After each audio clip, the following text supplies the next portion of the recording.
உதயகுமாரோட நெகட்டிவ்ஸ்னு பார்த்தா பிளேயர்ஸுக்கு less chance தான் கொடுப்பாரு. ஒரு பிளேயர் சரியா பிளே பண்ணாட்டி சப்ஸ்டியூட் சேஞ்ச் பண்ணுவாரு. இப்படி சேஞ்ச் பண்ணா ஒரு பிளேயரோட கான்ஃபிடன்ஸ் அண்ட் மோரல் பூஸ்டுக்கு போயிடும். இதுவே நம்ம பழைய கோச் அஸ்வின் குமாரா இருந்தா பிளேயர் மிஸ்டேக் பண்ணாலும் அவங்கள ட்ரஸ்ட் பண்ணி நிறைய சான்ஸ் கொடுப்பாரு. கோச் உதயகுமாரோட அடுத்த நெகட்டிவ்ஸ்னு பார்த்தா ஆப்போனன்ட் டீம் நம்ம டீமை விட லீடு போனா பிளேயர்ஸோட கான்ஃபிடன்ஸை டவுன் பண்ற மாதிரி ஒன்று டைக்கு ஆடு, அப்படி இல்லைன்னா தோத்தாலும் 7 பாயிண்ட் டிஃபரன்ஸ்ல தோத்தா கூட பரவாயில்ல, ஒரு பாயிண்ட் ஆச்சு கிடைக்கும், அந்த மாதிரி பிளேயர்ஸ் மோரலை டவுன் பண்ணிடுவாரு.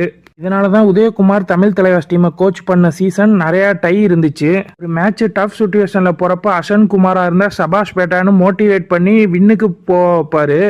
உதயகுமார் கோச் டஃப் சுச்சுவேஷன்ல மோஸ்ட்லி டைக்கு தான் போவாரு. அப்படி தோத்தாலும் பரவாயில்ல, 7 பாயிண்ட் டிஃபரன்ஸ்ல தோத்தா 1 பாயிண்ட் கிடைக்குன்னு பிளேயரோட கான்ஃபிடன்ஸையும் உடைச்சிருவாரு. என்னை பொறுத்தவரையும் உதயகுமார் கோச் ஒரு நல்ல டேலண்டா ஃபைண்ட் பண்ற ஸ்கவுட்டிங் கோச்.